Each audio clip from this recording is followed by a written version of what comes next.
thank you for joining the Volition webinar. Today, we're going to take a deeper dive to better understand the connection between NETs and sepsis. We're about to share Volition's presentation, which covers this off nicely. Following the presentation, we'll do our best to answer as many questions as possible. It's my pleasure to introduce the experts for today's discussion, Dr. Andrew Retter, an intensive care attending with extensive experience in managing sepsis in patients, Dr. Jake McAuliffe, Volition's Chief Scientific Officer, and Gael Huerter, Volition's Chief Commercial Officer. If you have any questions during the presentation, please submit them through the Q&A tab at the bottom of your Zoom panel. With that, let's kick things off.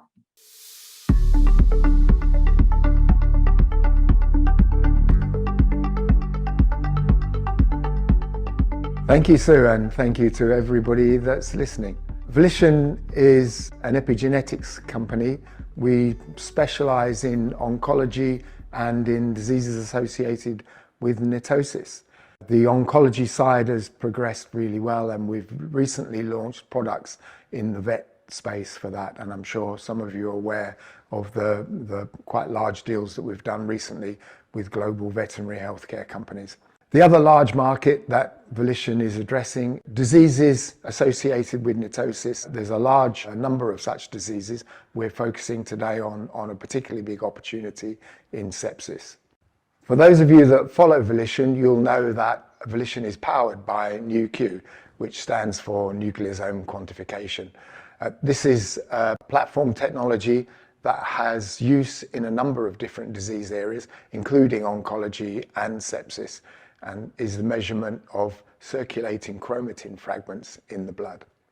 The Nu-Q platform has a variety of applications. Today, we're focusing on Nu-Q nets and particularly on sepsis. I just want to say a few words about nets and NETosis. NETosis is part of the innate immune system that protects us all from infections. When I went to school, I was told at a very high level that there are basically two parts to the human immune system. The first is that we make antibodies. That takes 2 or 3 weeks. And when we have antibodies, they will attack a bacteria, for example, that expresses that antigen, which will lead to its destruction. The second part of the immune system is that white cells will phagocytose, literally almost eat bacteria that they come across. And when I was at school, that was pretty much the whole story. However, in 2004, a third aspect of the immune system was discovered. That aspect is nets and NETosis. Nets, N-E-T, stands for neutrophil extracellular trap. And what happens in NETosis is that neutrophil cells, white blood cells, eject all of their unwound chromosomes into the space surrounding the cell. And it's a net because it will literally catch the bacteria and viruses present in the circulation. In this picture, which was taken with the antibodies used in our test, you can see a cell that has extruded its green nets. What nets consist of, as you can see in this picture, is long strands of DNA wrapped around nucleosomes, a ball of protein. So we have a string of DNA which goes twice around a ball of protein, then off to the next one, twice around that, and so on. Each of those balls with a string of DNA wound around it is a nucleosome, and nets are long strings of such nucleosomes. And because our technology, nucleosome quantification, measures nucleosomes, it's superb for the measurement of nets. So nets protect us from infection by bacteria, fungi, viruses, all sorts of pathogens. Without nets, we'd probably never make our first birthday. You'd be infected every time you got a cut. However, nets have a dark side, and as, for example, famously in COVID, if you get a COVID infection, it's not the virus that'll kill you, it's the overreaction of your immune system to it that causes the problem for those patients who have a bad experience. And this is the dark side of nets, because if you produce too much nets, you will clog up your own blood vessels. The nets are designed to damage bacteria, and viruses, and they will damage the lining of your own blood vessels and your own alveoli in your lungs potentially, and cause you problems. With that, I'd like to hand you over to Dr. Andrew Retter, who works with Volition and is a leading expert in intensive care. He's a consultant intensivist and a consultant haematologist. We've really benefited from Andy's expertise. Thank you. Hello, and thank you, Jake, for that introduction. And I'm delighted to be here with you today, and thank you for joining us. My name's Dr. Andrew Retter. I'm an intensive care consultant with a special interest in severe respiratory failure, severe sepsis, and all things related to blood coagulation and haematology in intensive care. And it's because of those interests that I've been working with Volition for the last year. And my aim and hope is to bring the really exciting tests, the NETosis tests, to market and into the clinical arena so we can help patients. We all know that if we can make a diagnosis sooner, prevention is better than cure, and that's really what we're hoping to achieve in what I will hopefully explain to you is such a high risk and high demand area and such an unmet need. Thank you. I don't have any specific conflicts of interest to declare, but I do work as an NHS consultant, and I just want to say that my views here are my own and not representing that organisation. Sepsis is fascinating, and if you go back in medical literature, it's been present since the dawn of time. Sepsis actually comes from the Greek word sepo, which means I rot. And in the most severe cases, that's literally what you can see happen. Patients turn black in front of you. And this slide is a really striking slide because this poor lady lost both her feet. She had below knee amputations due to sepsis. This lady survived, and that's great, but she's profoundly impacted, and the impacts of her severe infection will echo and perpetuate throughout her life. Some data published about 4 or 5 years ago now suggests that there are around 50 million cases of sepsis a year, with 11 million deaths. Just over 40% of deaths in children under 5 are due to sepsis, and 50% end up living with long-term consequences of those severe infections. Sepsis has a huge burden on the population. This is data taken from Europe and America, suggesting that there are just under 400 cases per 100,000 in the population a year. And just look at that. That's more than heart attacks, more than strokes, and even more than cancer. But when it comes to research and funding, sepsis gets a tiny fraction compared to the others. And if we take a step back for a moment, heart attack, strokes, and cancer have all seen huge changes, huge improvements in their care over the last 20, 30 years. And really, in sepsis, we've only made minimal gains. This slide is trying to pick up the role and function of the neutrophil. I view the neutrophil as the frontline fighting cell, the infantry cell of the immune system, so to speak. And what I'll try and pick up as I go through my subsequent slides is the inherent connection between the hemostatic system and the immune system, and indeed they're one together. What we're showing here is this neutrophil has become activated and it's spewing out this DNA chromatin nets behind it. These nets are decorated with multiple proteins. These proteins signal to other cells in the immune system to essentially say, or be danger signals to say, come and help us here and come and fight this invading organism. And they also stimulate the coagulation system too, to lead to fibrin deposition, activation of platelets to try and wall off that infection as well. And what's becoming increasingly apparent to us is that by detecting NET activation, we can track and follow the activity of disease. I first worked in intensive care in 2005, just after the 7/7 bombings in London. I found it an incredibly exciting time, and in my first week I was taught how to put an arterial line in, a central line in, and to follow the surviving sepsis guidelines. And I was asked whether I was a lumper, where I lumped everything together, or a splitter and tried to teach things more individually. In my first day in intensive care, I met a patient in his 50s who was brought in through A&E. He was a gentleman who was sleeping rough in the train station near us. He had a cough productive of a rusty brown sputum, and that's doctor's code for pneumococcal pneumonia. He came into A&E and I was armed with surviving sepsis. My new skills that I'd learned, he got his arterial line, his central line, and was treated as per the surviving sepsis guidelines as best we possibly could. He got worse. He was admitted to a high dependency unit, his blood pressure fell, he got given vasopressors to support his blood pressure, and he still got worse. He got given activated protein C, which we could give at that time, and then he was admitted to intensive care, intubated and ventilated, and despite having the best possible therapy, he deteriorated and died.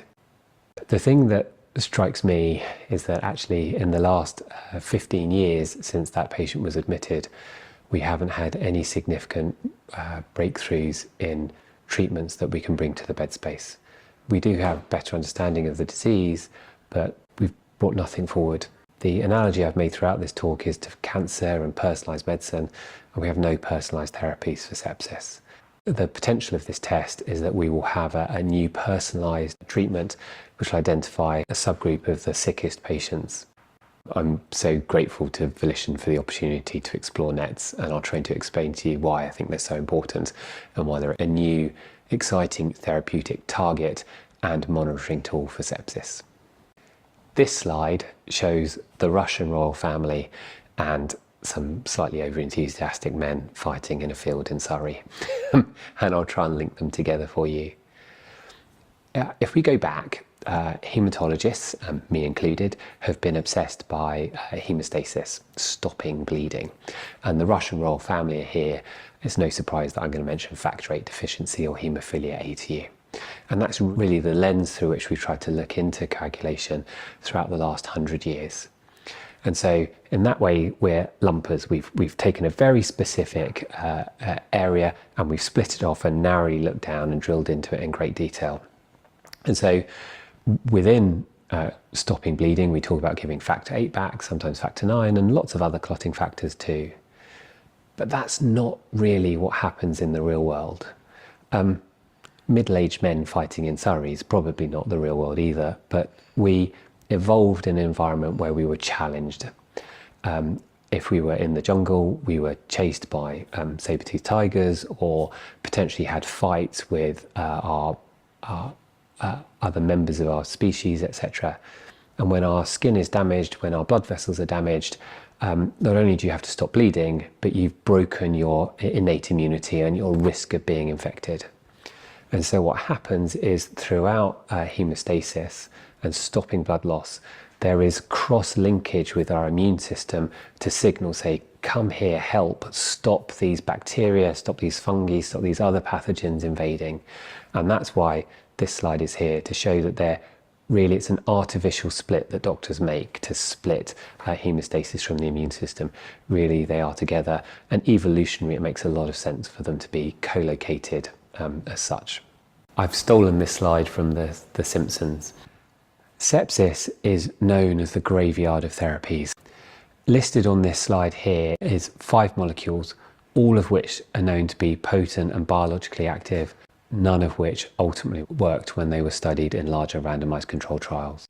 We hope that the Nu-Q assay will give us a deeper understanding into the biology of the disease and will allow us to build on the principles sort of enshrined in cancer therapy about personalized medicine to have a deeper understanding of the biology of the disease. So we may be able to reinvigorate some old therapies that have failed or have a window into new therapeutic options. One of my favourite films is The Life of Brian, and the picture on the right is from The Life of Brian, where John Cleese's character says, "What have the Romans ever done for us?" And there's a Roman road there too. Why did I put this slide in? Well, for me, should probably say, what did COVID do for me or for us? And what COVID did for me was really re-emphasize and highlight the importance of immunothrombosis, and really pushed me to do more research to try and pick up this area and give advice on how to manage these patients best. In COVID initially, when it was really scary and difficult at the beginning, that was by giving more anticoagulation to patients. Lastly, that's been proven not to be correct, and I think we can understand why those studies didn't work now, but it was quite surprising at the time. And I'm going to try and explain why I think that's so important for us to improve outcomes in sepsis going forward. This was some of the very first work taken from the beginning of the pandemic, when it was really, to be honest, to be in hospital was really quite scary.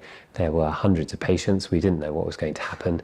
And you can tell we were struggling because we defined patients by their geography, where they were treated.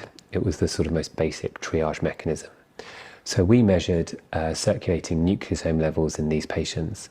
The sickest patients were in ITU, and you can see they had the highest circulating levels of the H3.1 nucleosome assay. Those who survived, there appears to be a mortality signal here, lower levels in survivors. It was less on the ward and normal in those in A&E, or who managed to stay in A&E and were sent home. And this really was our first chink to suggest that there's something important about nucleosomes in COVID or in sepsis, and helping give a window into the disease. This study was done by King's College Hospital. And again, it kind of picks up what we showed in the first slide. The top graph shows that patients with more severe disease had a higher Nu-Q H3.1 level.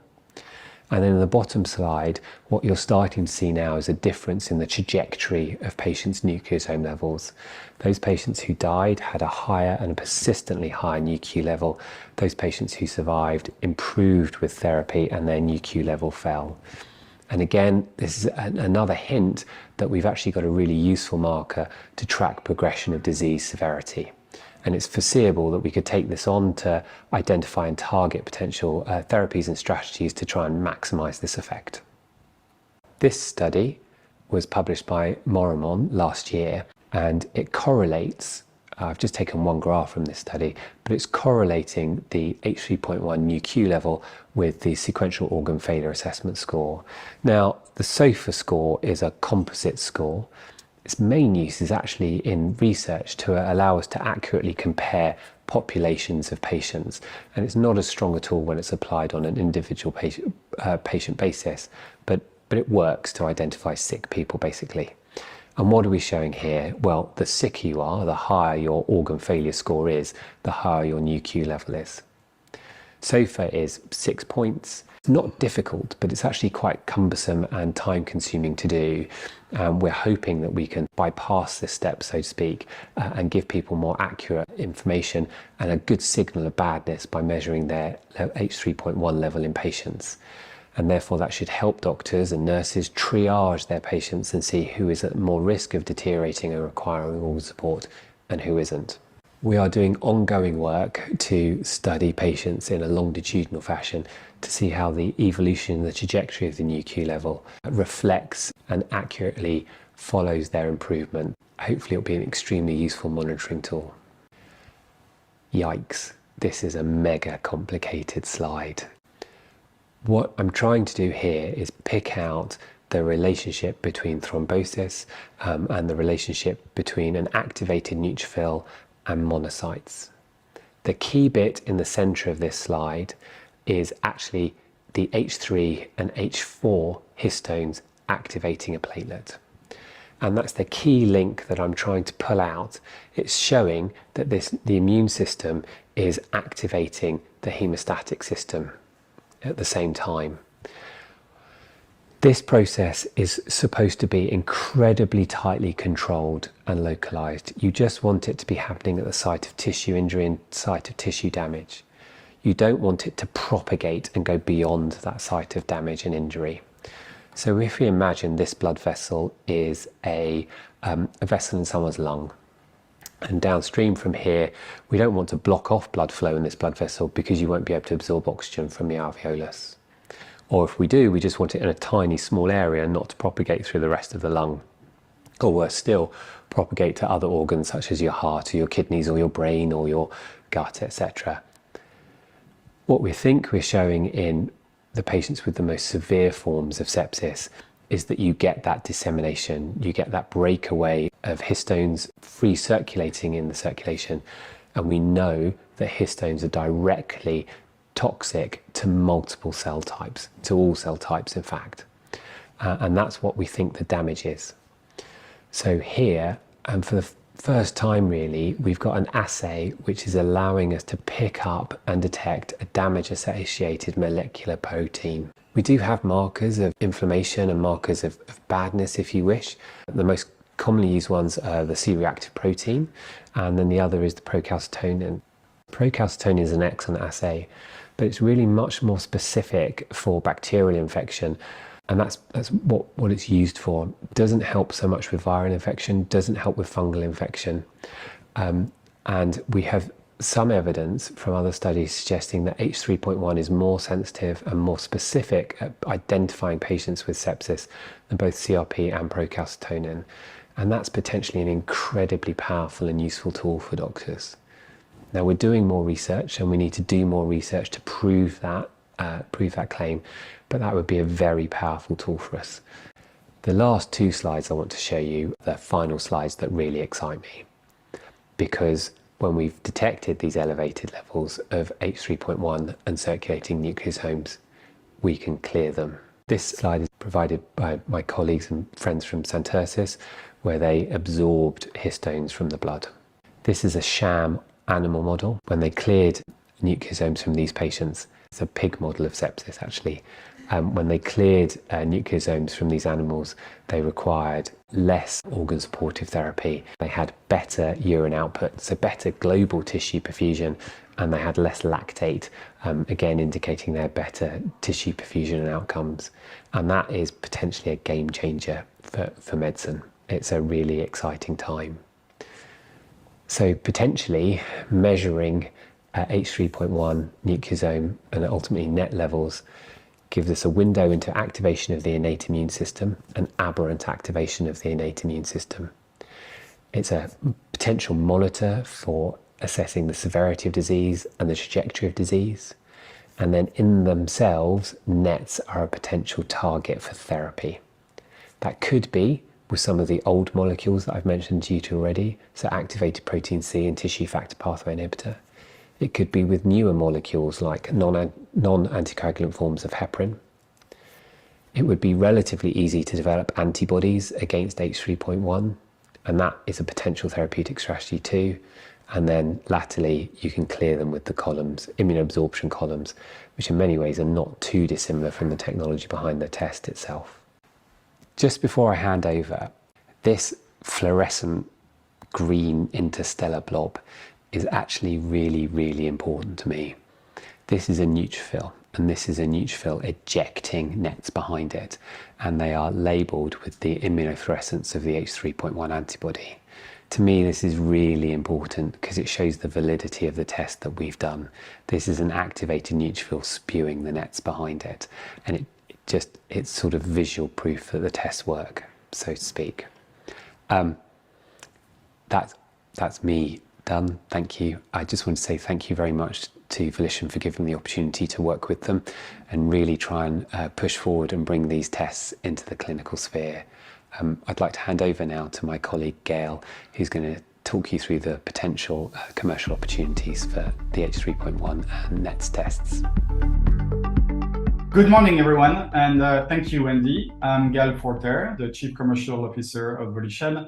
I'd like now to go a little further into the commercial opportunity. So, as you can see, we have a very large opportunity in front of us. The two key areas where we will be focusing on, the first one is really the re-stratification and the categorization of patients and early detection of severe forms of sepsis.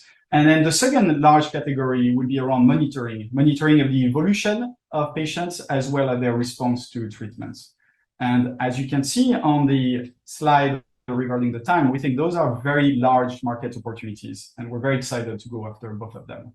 Now, why do we think we have value that we add through this test? Well, we demonstrated the potential of early detection of severe form of sepsis. We correlate very well with the SOFA score as well as Apache 2. It is manufactured in Europe currently to the CE mark standards, and going forward as we move, and we'll talk about FDA to the FDA standard.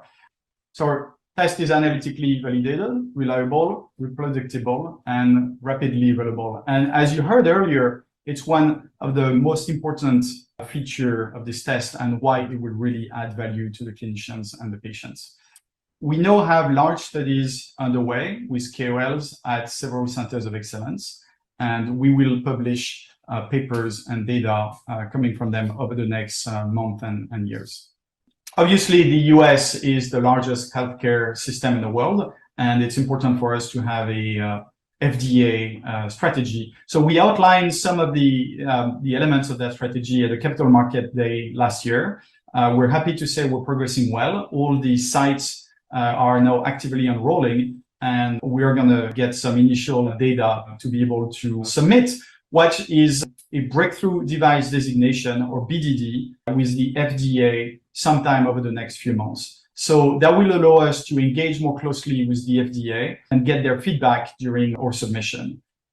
So on the regulatory front, we're in a very good spot. Now, going back and taking a little bit of distance and looking at the overall commercial strategy, we outlined that we're really focusing on the R&D from our labs or research partners. Our objective is to monetize our substantive IP by licensing, but also supplying some key components, which allow us to get both upfront milestone as well as ongoing payments. But really the goal is to distribute via global players in the markets where it's relevant, and then supplementing it with regional companies when and if needed. And that's what you're seeing on the vet side, and you will see the same strategy applied on the human side across the different product lines. So we partner with established diagnostic company. They will market, sell, and in the case of that, process or test. We're effectively leveraging their network, their expertise. We don't have to take a gamble on a specific platform. We're multi-platform. We are transferring our technology, and that's something that you're seeing on the vet side. It can sometimes take a little bit of time, but it's paying dividend in terms of effectively lower capex for everyone down the line. So, and that's lead to the last point, the underlying principle that we're trying to apply. And again, there might be some little variations time to time, but that's really where we're focusing on.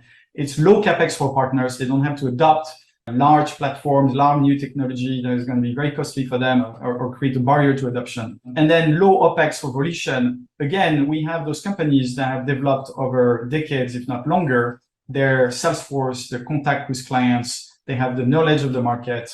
And this is better for us to partner in that way. And then obviously one of the key benefits of this is worldwide accessibility, because either they're global partners or they're regional one, we don't need to develop deep knowledge about every single geographies. Currently, we have underway some discussions with major actors in different segments of the market, including coagulation and obviously sepsis. We're looking forward to updating you later this year during the Q or other events, including the Capital Market Day, if for those of you that can attend on May 11 in New York City. Thank you very much, and I'll hand it over back to Soo for Q&A.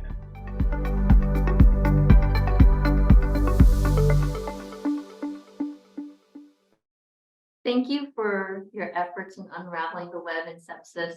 We have quite a few questions. As a recap, if you'd like to ask a question, please submit them through the Q&A tab at the bottom of your Zoom panel. The first one is for Andy. There's been some encouraging clinical data sets demonstrating important proof of concept for Nucleosomics and sepsis detection.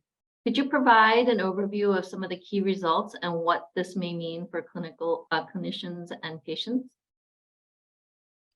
Thank you. That's not an easy question, but if we go back a step, to define sepsis and to diagnose sepsis isn't easy.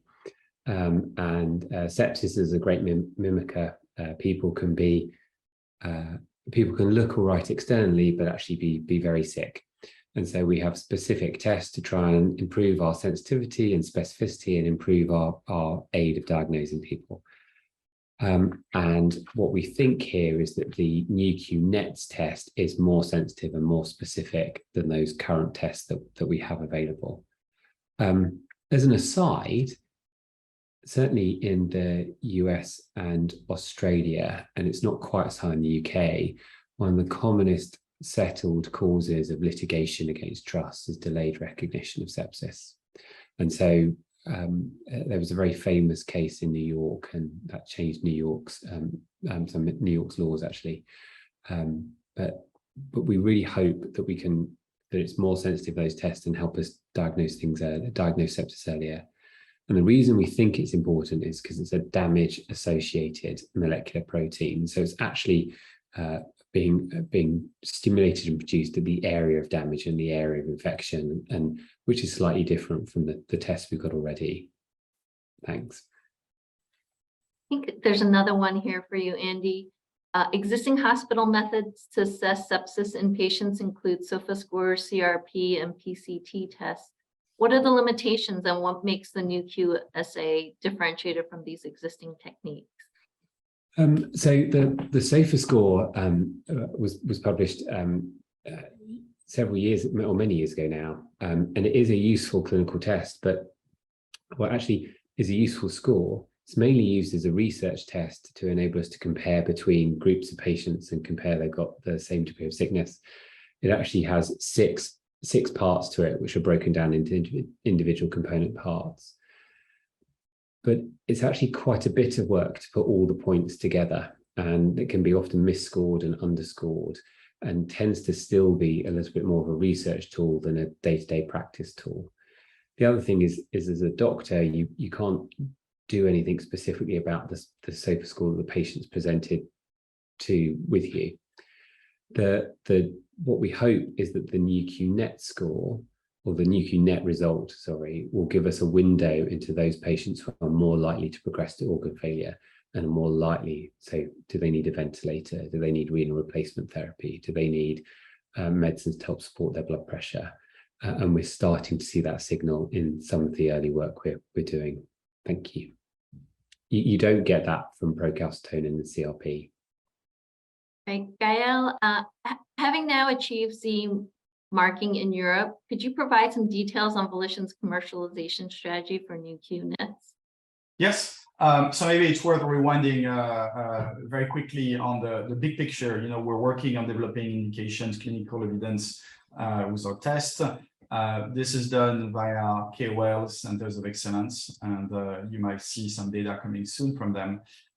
We then share this data and papers at symposium, conference, and you might have noticed we now a member of the ISF, International Sepsis Forum.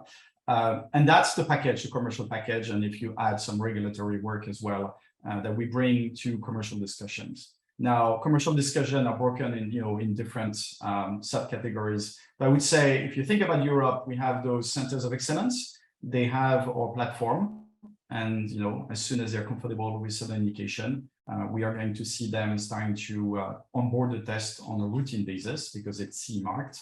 And then we are also negotiating currently an agreement with a regional partner. So it's not technically a regional partner, but it's for a regional approach.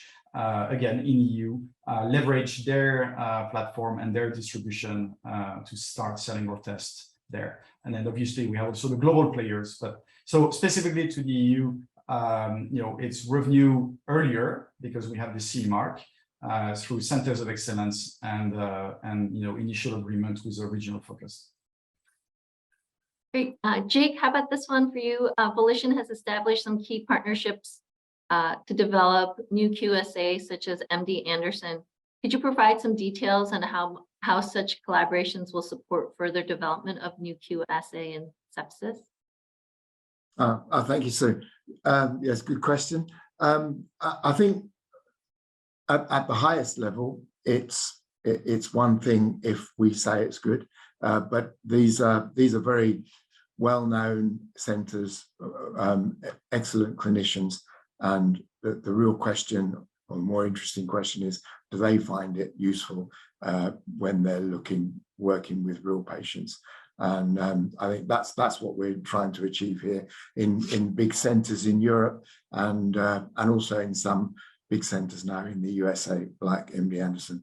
In that center, we've got a very interesting study in progress looking specifically at sepsis in cancer patients. I think one of the things that's not appreciated is that actually quite a significant proportion of mortality in cancer occurs because cancer patients do get sepsis, and finding that earlier and earlier treatment may improve outcomes for cancer patients too. So Jake here, another one, which primary, what's the primary completion date for the DxO CRO study that is anticipated by Volition? I think the DxO study should complete in Q2 this year. We hope to submit for BDD application in Q2. So it will certainly be this year, and we hope relatively soon. Okay. Andy, how about should a NETs test be applicable in early in disease progression as when a persistent fever of unknown origin is detected? Yeah, that's a really, really good question. It's sort of turning the test round, actually. If we're saying a really high level is associated with a worse outcome, an organ failure, I think a low level, and we need to do more work to reassure ourselves and prove this, but a low level is reassuring if that makes sense. It suggests that your patient isn't imminently about to fall off a cliff and go into multiple organ failure. And that's certainly what our results suggest so far. So in less severe illness, the level is lower. As a team, we have to do work to define exactly what those cutoffs are to be able to provide those answers to clinicians. But that really is an area we're looking at in considerable detail. Thank you.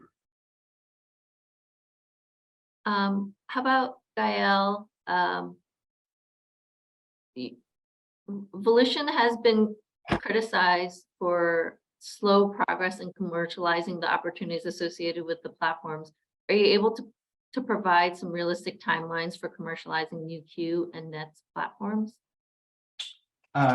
Yes, well, so it's a good question. I mean, we, as we mentioned in Europe, we have a CE marking, so we are actively in discussions.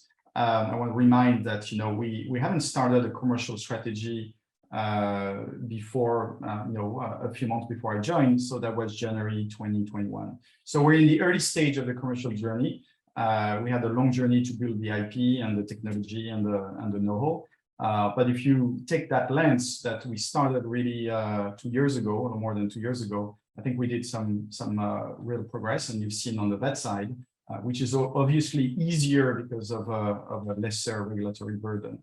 On the human side, on the NETosis, I think you can expect to see revenue, again, early stage revenue later this year, and starting to grow next year.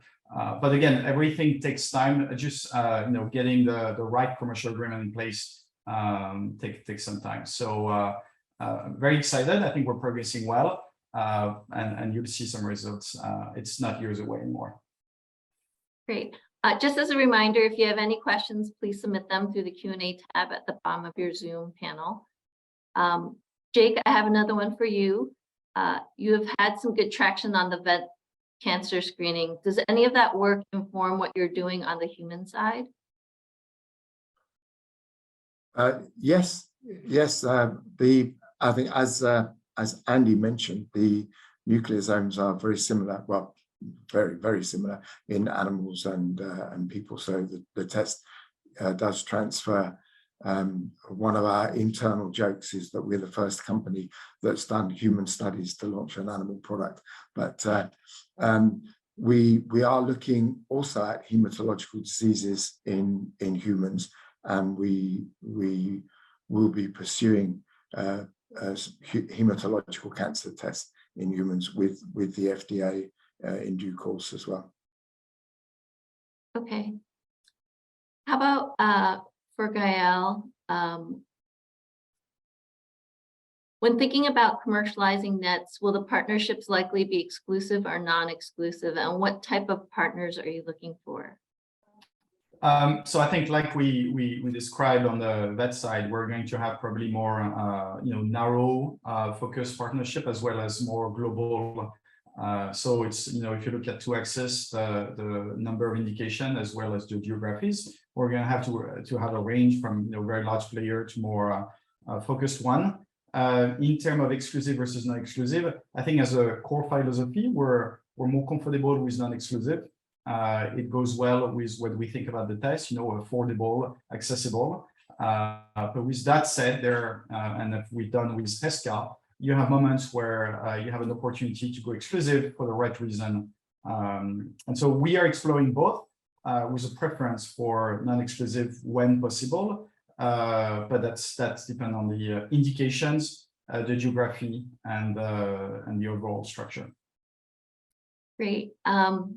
Maybe Andy, just maybe you can give us some closing remarks here and what excites you about these tests.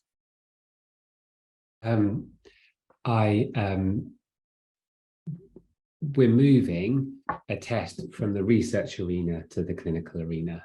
And we've potentially for the first time got a widely available, broadly applicable, relatively cheap test that we can bring into the clinical sphere to tell us about dysregulated activation of the immune system.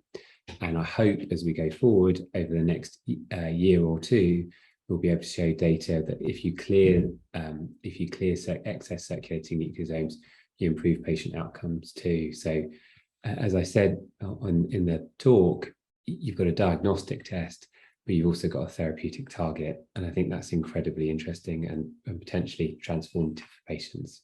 Thank you. Great.